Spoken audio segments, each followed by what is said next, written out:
감사합니다. 뒤쪽에 그 창문이 없어요. 그러다 보니까 이걸 동굴 같아서 우리가 동굴집이라고 했어요. 그 동굴집에서 우리는 살았습니다. 그때 우리 둘째가 아토피가 생기고 뭐 비염이 생겼습니다. 그래서 우리는 이사 가기로 결정을 했죠. 그래서 부동산에 내놨습니다. 한참이 지났는데도 아무도 보지 않은 것이에요. 아무도 보러 오지도 않았습니다. 그런데 그때 예쁜 집이 하나가 나왔어요. 아주 하얀 집이었는데 전망도 너무 좋고 정말 이렇게 동화 속에 나오는 그런 집 같았어요. 너무 이뻐서 그걸 놓치면 안 될 것 같아서 덜컥 계약을 먼저 해버렸습니다. 집도 안 나갔는데 지금 생각하면 너무나도 부족한 결정이었죠. 그러서 계속 기다리는데도 이제 계속 우리 집을 보러 온 사람이 없어서 옆집에다가 우리가 하소연하듯이 얘기했습니다. 집을 내놨는데 나가질 않습니다. 그러니까 그 옆집에 하는 얘기가 우리는 1년 전에 내놨는데 지금도 안 나가고 있습니다. 그 집도 우리와 똑같은 동굴집이에요. 똑같. 근데 1.5배가 더 커요. 우리보다. 전세 보증금은 똑같습니다. 훨씬 유리하죠. 우리가 1.5배가 더 크니까. 그래서 우리는 완전히 당황스러웠죠. 낙심이 됐죠. 보증금, 계약금 그냥 날아가는 거구나. 라고 우리 생각을 하고 있었습니다. 우리가 그때 새벽 기도를 계속 나가서 하고 있었는데, 나가서 기도를 우리가 이제 해야 되겠다. 우리 기도를 해야 되겠다라고 생각을 했습니다. 그때 당시에 교회에서 교육관을 짓는 그런 그때쯤이었어요. 그래서 교육관에서 많이 기도를 하고 되었습니다. 우리는 그 교회 가서 우리 집을 좀 해결해달라고 계속 기도를 했습니다. 그런데 기도 가운데 하나님께서 말씀하시는 것은 집을 위해서 기도하지 마라. 오직 교육관을 위해서만 기도를 하라는 말씀을 주셨어요. 마음을 주셨어요. 그래서 우리가 그 말씀대로 순종해서 교회 가서 새벽에 나가서 교육관을 위해서만 계속 기도했어요. 우리 집 기도를 잃지 않았습니다. 계속해서 그 기도를 했죠. 근데 정말 얼마 되지 않아서 어떤 사람이 와서 우리 집에 마음에 든다고 하고 부동산 가서 계약을 하는 것입니다. 너무 고맙죠. 신혼부부였던 것 같아요. 근데 우리 옆집은 아예 보지도 않고 우리 집만 보고 마음에 든다고 가서 계약을 한 겁니다. 하나님께서는 우리에게 이런 은혜를 베풀어 주셨어요. 잔금도 얼마 되지 않아서 치렀습니다. 그래서 우리는 그 잔금을 가지고 여유 있게 그쪽 잔금을 치르고 이사를 갈 수 있게 되었습니다. 참 감사한 경험이었죠. 하나님께서는 우리가 기도하지 않아도 하나님은 우리의 기도 내용을 다 아시고 우리의 어떤 일들을 다 알고 계십니다. 우리가 기도하지 않았다고 해서 그분이 모르시지 않습니다. 그분은 우리의 마음이 먼저 어디를 향하고 있는가를 보기를 원하시는 것이죠. 정말 놀라운 것은 그 이후에 그 사람 잔금 치른 이후에도 한 3개월이 넘도록 청소도 안 하고 입주도 안 했습니다. 무슨 일이 벌어졌는지도 모르겠어요. 그 빈 상태로 그대로 3개월 동안 그 집은 그냥 있었습니다. 참 놀라운 우리는 경험이었어요. 여러분들도 이러한 삶을 살고 있는 줄로 믿습니다. 아멘. 아멘. 다섯 번째, 복음서를 통해 본 그리스도의 신분과 사명입니다. 마태복음 28장 18절에서 20절까지 한번 읽어보겠습니다. 그리고 마태복음 16장 19절도 한번 같이 읽어보겠습니다. 시작. 예수께서 나와 말씀하여 이르시되 하늘과 땅의 모든 권세를 내게 주셨으니 그러므로 너희는 가서 모든 민족을 제자로 삼아 아버지와 아들과 성령의 이름으로 세례를 베풀고 내가 너에게 공부한 모든 것을 가르쳐 지키게 하라. 볼지어다 내가 세상 끝날까지 너희와 항상 함께 있으리라 하시니라. 내가 천국 열쇠를 내게 주리니 내가 땅에서 무엇이든지 매면 하늘에서도 매일 것이요 내가 땅에서 무엇이든지 풀면 하늘에서도 풀리리라 하시고. 아멘. 예수님께서 이 땅에서 모든 사역을 마치시고 이제 하늘로 승천하신 그때였습니다. 우리도 이 땅에 살다가 저 마지막으로 마치고 또 임종할 때 유언을 남길 때 되면 가장 중요한 말을 하게 되죠. 예수님도 마찬가지였습니다. 예수님께서는 그 자리에서 우리의 신분과 사명을 다시 재확인시켜 주셨습니다. 이때는 다른 성경에 있는 모든 말씀들을 종합한 그리고 가장 중요한 말씀을 우리에게 주신 것이죠.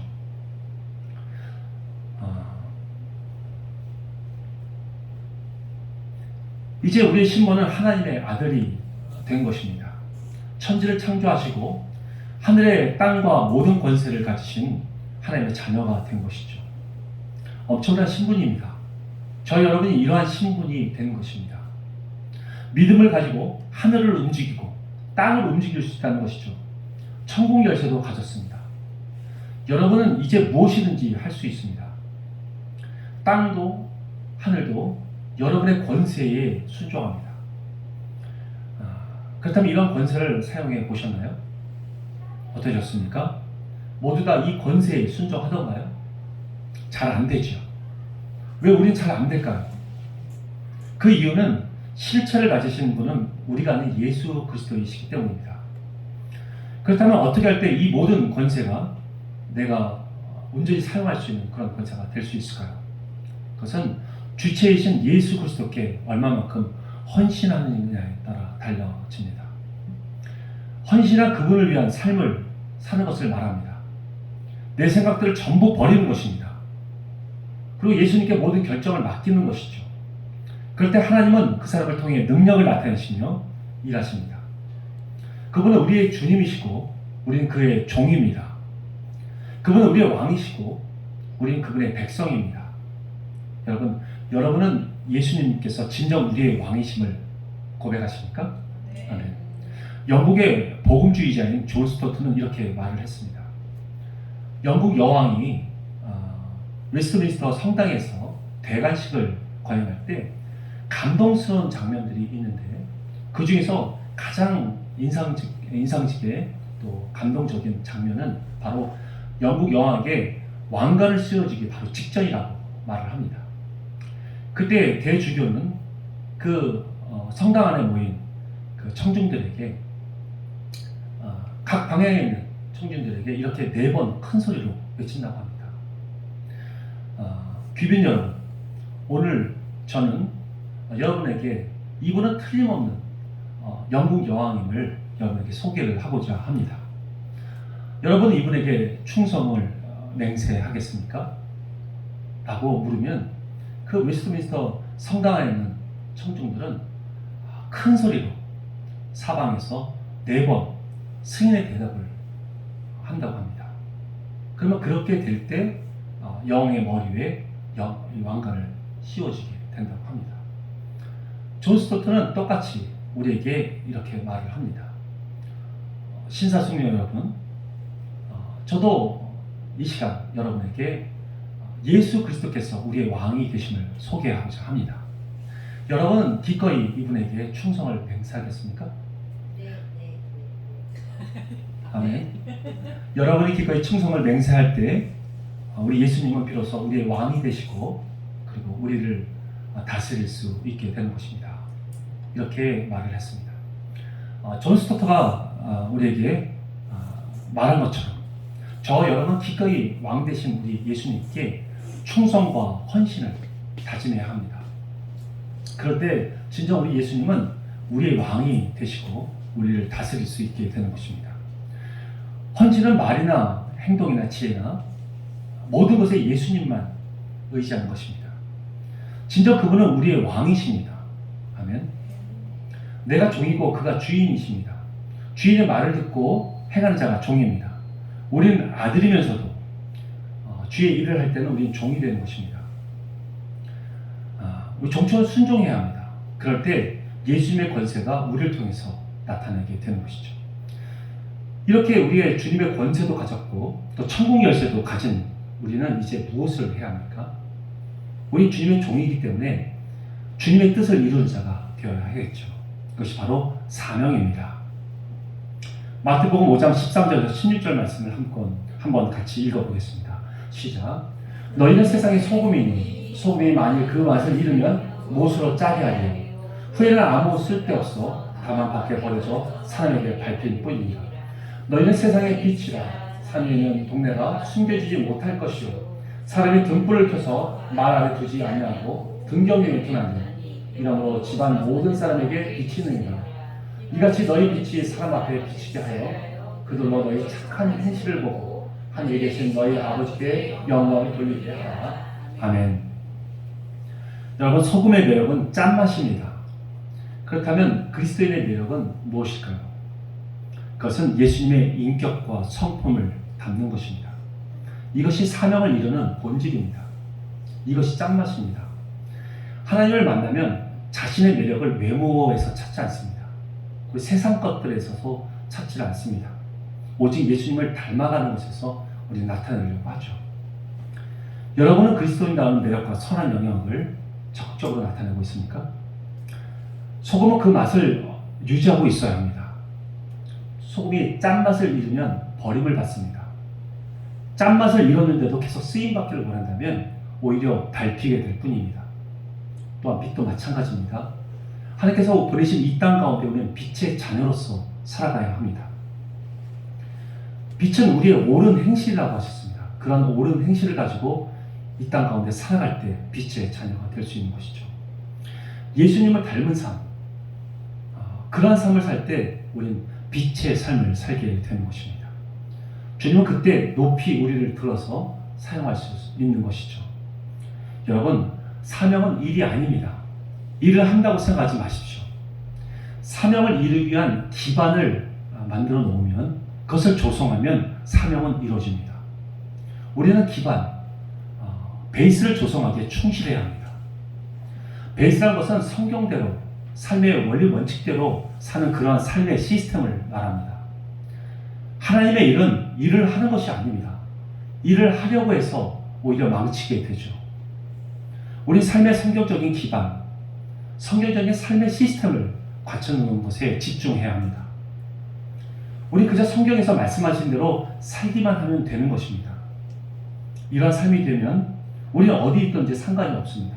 그것이 국내에 있든지 선교지에 가든지, 어차피 복음을 전한다는 말은 복음적인 삶을 사는 그런 삶을 나타내는 것이기 때문입니다.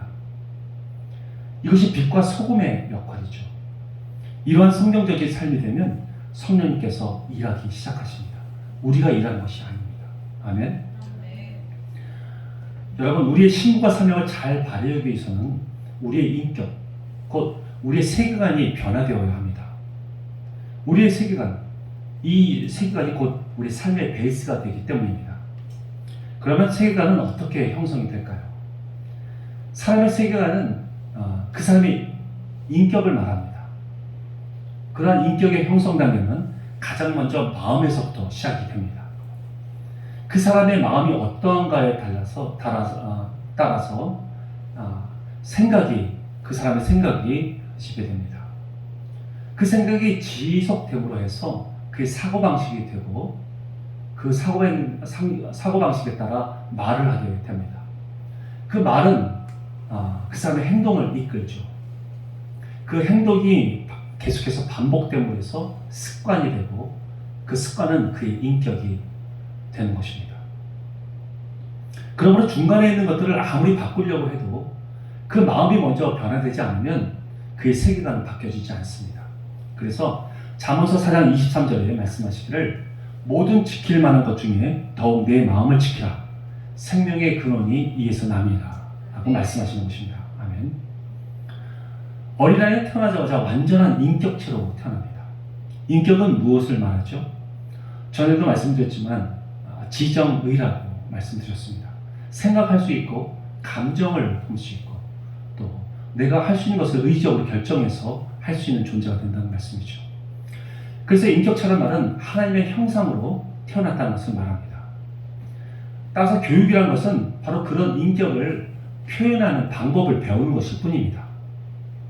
우리 주변에 보면 아주 어린아이들이 누가 가르쳐주지도 않았는데 악한 행동을 하거나 또 하나님의 성품에 맞지 않는 그런 행동들을 하는 것을 봅니다. 욕심을 내거나 또 짜증을 내고 화내는 이런 행동들을 하게 되죠. 이럴 때 그 부모나 그 주변에 있는 사람들이 그냥 가만히 내버려 두고 그래서 그냥 방치하게 둔다면 그 아이의 마음에 이것은 괜찮은 것이라고 인정해 버립니다. 그리고 그것이 버릇이 되고 습관이 되어서 그 아이가 자라게 되면 그의 인격으로 형성이 되는 것이죠. 그때부터 하고 싶지 않아도 계속 하게 됩니다.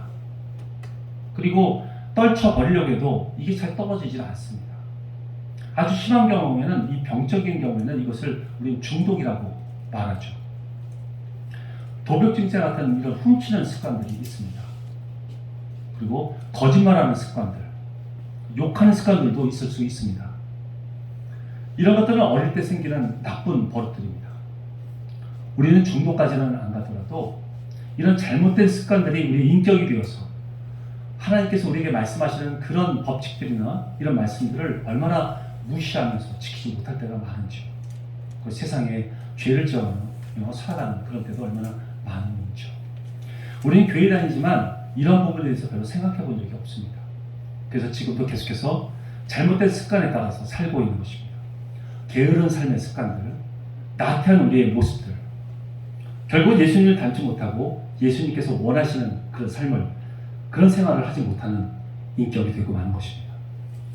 여러분, 우리가 나쁘게 말하는 것과 또 좋지 못한 생각들을 하는 것들, 그리고 좋지 못한 행동들을 하는 것들이 다 귀신의 역사라고 생각하지 마십시오. 사단과 귀신은 한정되어 있습니다. 무소부지한 존재가 아닌 것입니다. 유다서에서 보면 천사들 가운데 자기 처소를 지키지 않은 자들이 쫓겨난 자들, 자기 처소를 지키지 않아서 쫓겨난 자들을 마귀라고 말하고 귀신이라고 말합니다. 그러면 그 숫자는 한정된 숫자들입니다. 그런 귀신들이 항상 우리를 일일이 붙어서 우리를 방해하고 또 우리를 속일까요? 아니죠. 그렇게 생각하는 자들이 바로 귀신론을 주장하고 있는 성락교회 김기동파입니다. 그들은 길에 가다가 돌에 넘어지는 것도 귀신의 방해고, 또 내가 병드는 것도, 또 우리 집안에 어려움이 생긴 것도 다 귀신의 역사라고 말을 합니다. 그래서 귀신을 굉장히 두려워하게 만들고 또 귀신만 생각하게 만들죠. 그렇지만 귀신은 우리를 이러한 방법으로만 방해하지는 않습니다. 공격하지는 않습니다. 귀신은 우리 사람들에게 일일이 붙어서 우리를 공격할 만한 그런 숫자가 되지 않습니다. 그렇다면 마귀들은 어떻게 우리가 성숙한 그리스도인이 되지 못하도록 방해를 할까요? 그것은 바로 우리의 생각과 사고방식, 그 세계관들을 삐뚤어지게 만드는 것입니다. 그러면 그렇게 자란 사람들은 커서도 나쁜 행동들이 버릇이 되고 습관이 되어서 예수님께서 원하지 않는 그런 삶을 살게 되는 것이죠. 그러면 그 사람으로만 끝나는 것이 아니라 그 사람이 낳은 자녀들과 그 주변에 있는 사람들, 또 그가 가르치는 사람들까지도 그 나쁜 영향을 받게 되는 것입니다. 결국 이 세상이 사단의 나쁜 문화와 행동으로 가득 차게 되는 것이죠. 현재 이 세상이 그렇게 변화되고 있습니다. 변화되어 있습니다. 우리는 이러한 잘못된 세상의 습관들을 우리 가운데 버리고 주님의 좋은 습관들로 바꿔야 하고 갖춰야 할 그런 필요가 있는 것입니다. 여러분, 세계관을 말하는 데 있어서는 깔때기 이론이라는 것이 있습니다. 보고 들은 것들이 나의 생각의 깔때기를 통과하고 그리고 나의 사고방식을 통하면 우리의 행동의 유형을 결정하게 된다는 것입니다. 세상적인 것들이나 또 TV, 매스컴에서 말하고 있는 험한 유행들, 또 사단적인 것들, 그리고 더럽고 잔인한 것들, 이런 것들을 보고 듣는 것을 통해서 우리의 마음과 또 생각에 영향을 줍니다. 그리고 그것은 우리의 잘못된 사고방식이 되는 것입니다. 예를 들어서 여자의 얼굴은 예뻐야 한다라고 또 생각하는 사고방식을 가지고 있는 사람이라면 그 사람은 어떻게 해서든지 예뻐져야 한다고 말하고 행동합니다. 그래서 성형외과를 찾아가게 되죠. 그리고 돈을 투자하게 됩니다. 돈이 없으면 빌리기도 하고 또 훔치기도 합니다. 그리고 이 정도까지는 괜찮다고 자기가 스스로 합리화를 시켜버리죠. 같은 TV 드라마를 보더라도 예쁜 여자 얼굴만 봅니다. 나도 그렇게 예쁜 얼굴이 되겠다고 항상 말하고 행동하죠. 이처럼 뒤틀어진 이런 사고방식과 생각은 바로 이 세상을 쫓게 만들고 이 거짓된 것을 쫓게 만들고 있는 것입니다. 그러나 하나님께서는 우리 각자를 특별하게 창조하셨고 하나님의 형상으로 소중하게 만들어졌다는 것을 마음에서부터 알게 된 사람은 성경적인 올바른 사고방식을 갖게 되죠. 그런 자는 내면의 아름다움을 기뻐합니다. 그리고 TV나 매스컴에서 말하고 있는 거짓된 방송에도 흔들리지 않습니다. 마음에서부터 먼저 하나님의 말씀을 믿고 결정했기 때문입니다. 그들은 내면의 아름다움을 더 가꾸고 또 선한 영향력을 행사하는 그런 사람이 되는 것이죠. 사고방식은 시간 싸움입니다. 어떤 것을 얼마만큼 보고 듣느냐에 달려 있습니다. 그래서 우리 예수님께 집중해야 합니다. 항상 그분을 바라봐야 합니다. 그분과 친구가 되어야 합니다. 예수님을 닮고자 하는 마음이 먼저 우리 가운데서 일어나야 하는 것이죠. 그런데 예수님과 친밀하고자 하는 마음 자체가 우리 마음에서부터 먼저 일어나지 않고 있고, 그리고 또 썩어져 버린 이 옛 세계관들을 고치고자 하는 그런 마음이 내 가운데 먼저 없다면 우리의 경건의 연습들은 아무런 유익이 되지 않고 있는 것입니다. 모든 것은 마음에서부터 시작되기 때문입니다. 에베소서 4장 22절에서 24절 말씀을 한번 함께 읽어보겠습니다. 시작. 너희는 유혹의 욕심을 따라 썩어져가는 구습을 따르는 옛사람을 벗어버리고 오직 너희의 심령이 새롭게 되어 하나님을 따라 의와 진리의 거룩함으로 지으심을 받은 새 사람을 입으라. 아멘. 22절에 보면 썩어져가는 구습을 따르는 자라는 말은 바로 사탄이 만들어 놓은 이 세상적인 것들을 욕심으로 살아왔던 오래되고 잘못된 습관을 말합니다. 그리고 이런 습관들을 따라가는 사람들을 말하죠. 나의 인격의 그릇된 결정이 하나님의 일을 얼마나 많이 방해하고 있습니까? 그러나 이것을 사단의 방해라는 그런 관점으로 한번 보지 마십시오. 그것은 나의 그릇된 세계관을 통해서 일어나게 되는 것입니다. 우리는 세상이 만들어진 생각과 틀에서 벗어나서 하나님이 주신 좋은 세계관을 가져야 합니다. 그래서 가장 중요한 것은 마음이 먼저 바뀌어야 하는 것이죠. 우리는 예수 그리스도를 인격적으로 만나서 새로운 심령이 되어야 합니다. 그러면 세상을 바라보는 눈이 하나님과 같아짐으로써 이 세상을 변화시키는 그런 사명을 감당하게 됩니다. 그러므로 우리는 이러한 올바른 세계관과 가치가 되도록 우리 삶에 있어서 성경적인 삶의 시스템이 되도록 만들어야 하는 것입니다. 우리가 성경적으로 살고 그러한 삶의 시스템 가운데서 예수님을 잘 믿으면 하나님 앞에 복을 받는 것이 사실인지 아닌지를 조사한 결과가 있습니다. 연구 결과가 있습니다. 리차드 덕데일이라는 미국의 학자가 연구한 내용입니다. 1870년대부터 근대의 일까지 5대에 걸쳐서 두 가정을 대상으로 비교 조사한 것입니다. 당시 무신론자로 유명한 한 가정과 또 예수님을 잘 믿는다는 가정의 후손들을 비교 조사한 것이죠. 첫째는 맥스 주쿠스라는 무신론자인 불신자입니다. 이 주쿠스는 불신자의 여인과 결혼을 해서 5대에 걸쳐서 1292명의 자손을 낳았습니다. 약 1300명이 되는 자손들이 어떻게 살았는지 5대에 걸쳐서 조사한 것입니다. 그 중에서 310명은 빈민으로 살았습니다. 150명은 범죄자가 되었고요. 7명은 살인자가 되었습니다. 100명은 알코올 중독자가 되었습니다. 여인의 절반가량은 매춘부로 살았다는 통계가 있습니다. 또 그의 자손들 중에서 540명은 주정부에서 125만 달러의 신세를 지면서 살았습니다. 이들의 삶은 성경이지 않았고 세상적이었으며 또 잘못된 삶의 방식으로 살았던 결과입니다. 둘째는 조나단 에드워즈라는 유명한 목회자입니다. 그리고 신학자이죠. 그분의 가정을 조사한 내용입니다. 조나단 에드워즈는 신실하고 믿음 좋은 가정의 여인과 결혼해서 5대에 걸쳐서 1394명의 자손을 두었습니다. 그 가운데 13명은 대학교 총장이 나왔습니다. 60명은 교수가 되었고요. 3명은 상원 의원이 되었습니다. 30명은 판사, 100명은 변호사, 60명은 의사, 75명은 육군과 해군의 장성들이 나왔습니다. 100명은 목회자와 선교사가 나왔고요. 또 60명은 유명한 작가가 되었습니다. 그리고 1명은 미국의 부통령이 나왔다는 통계입니다. 여러분, 통계를 보니까 성경적인 삶의 방식으로 살게 되면 그 사람뿐만 아니라 그 자손들에게도 영향을 주어서 복을 받게 한다는 것을 알 수가 있습니다. 성경 말씀대로 하나님을 온전히 믿으면 자손 대대로 천대까지 복을 받는다고 하셨는데 그 말씀이 사실로 입증된 분명한 사례인 것이죠.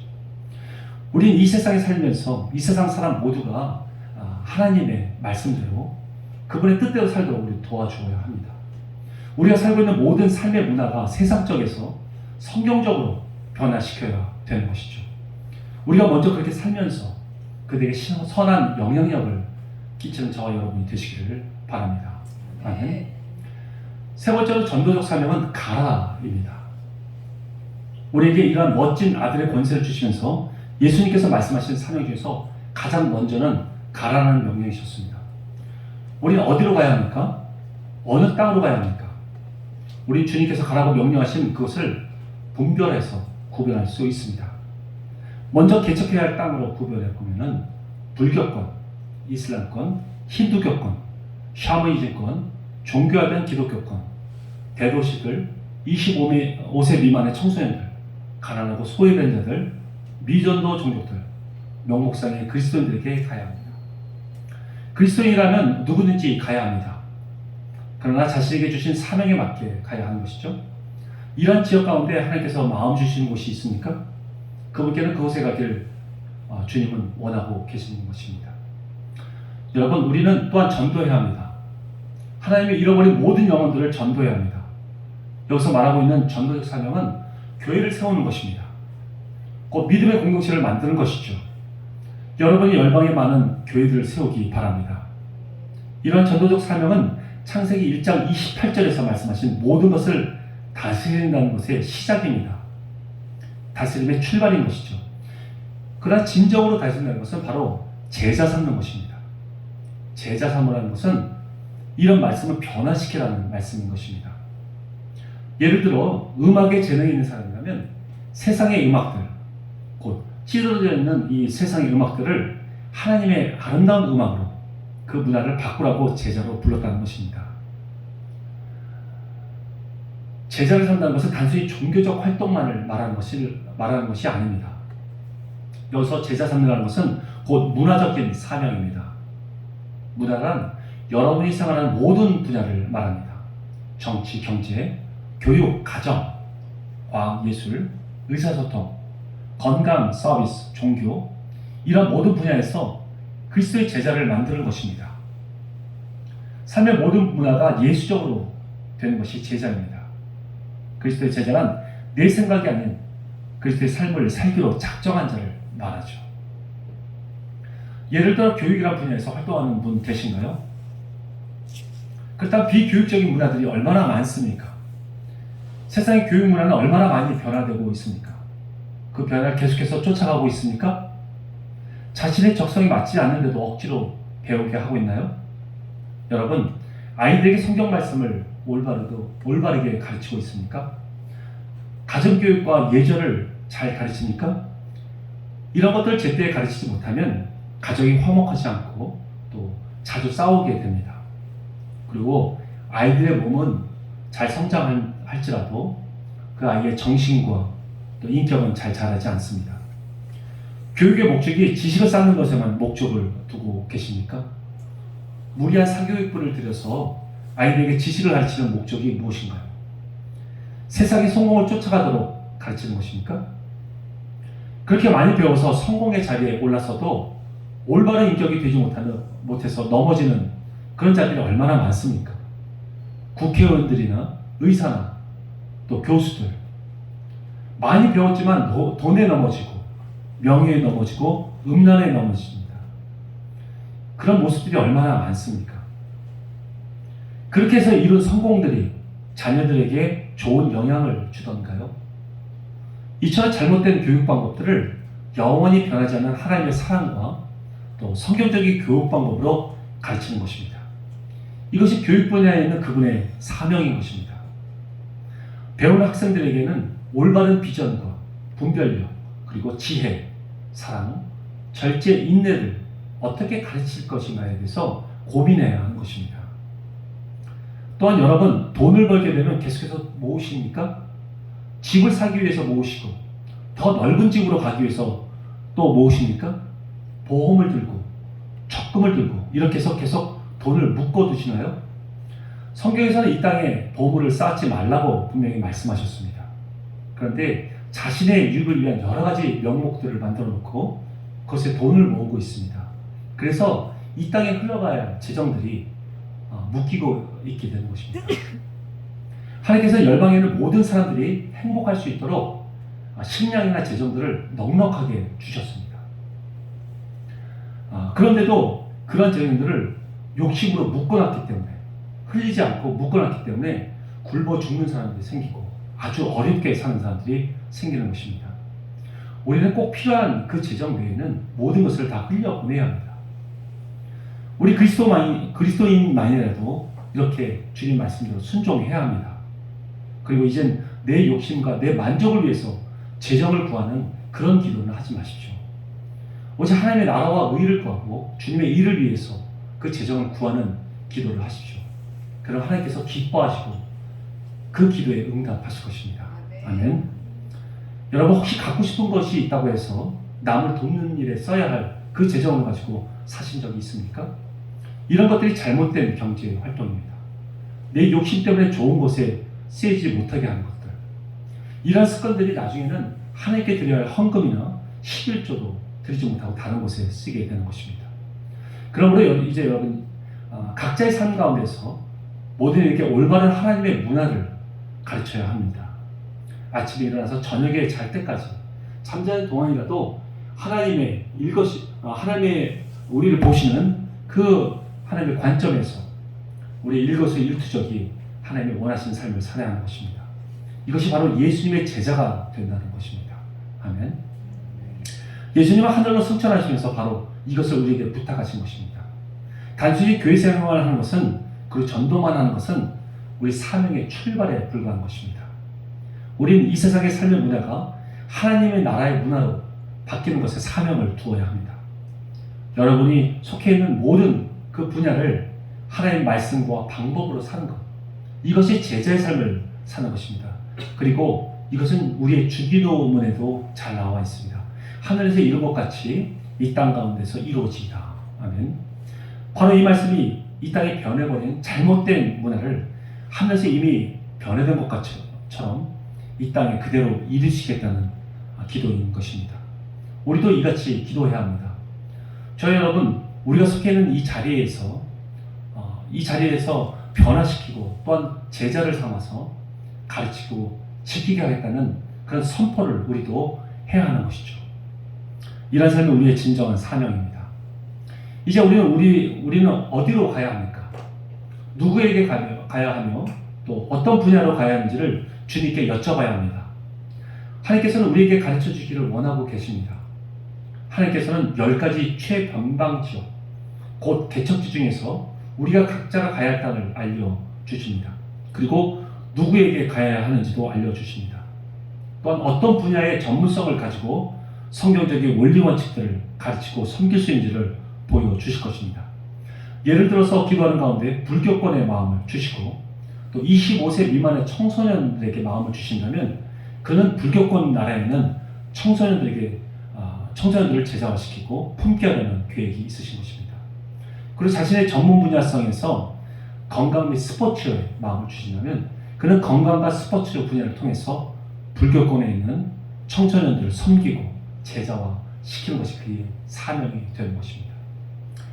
여러분, 주님께서 여러분들을 이 땅의 리더자로 부르셨음을 믿으십니까? 아멘.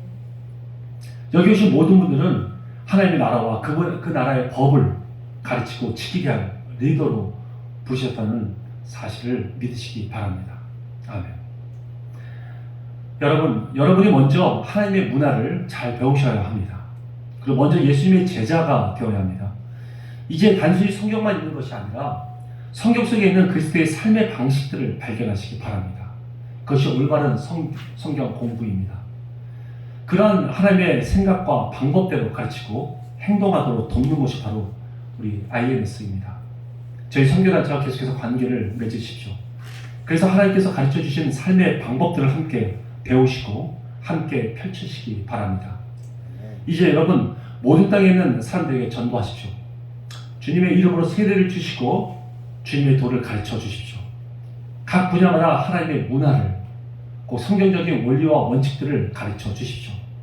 그리고 그들을 제자 삼아 그것들을 지킬 수 있도록 도와 주십시오. 그럴 때 저와 여러분은 하나님의 충성된 종이요, 예수님과 친구가 됩니다. 할렐루야. 아멘. 함께 기도하겠습니다. 우리 신분과 사명을 알게 해주신 우리 하나님 감사합니다. 우린 위대하신 하나님의 자녀로서 이렇게 우리를 불러주셔서 너무나도 감사합니다. 하나님께서 우리에게 자녀다운 삶을 원하고 계시는 줄 믿습니다.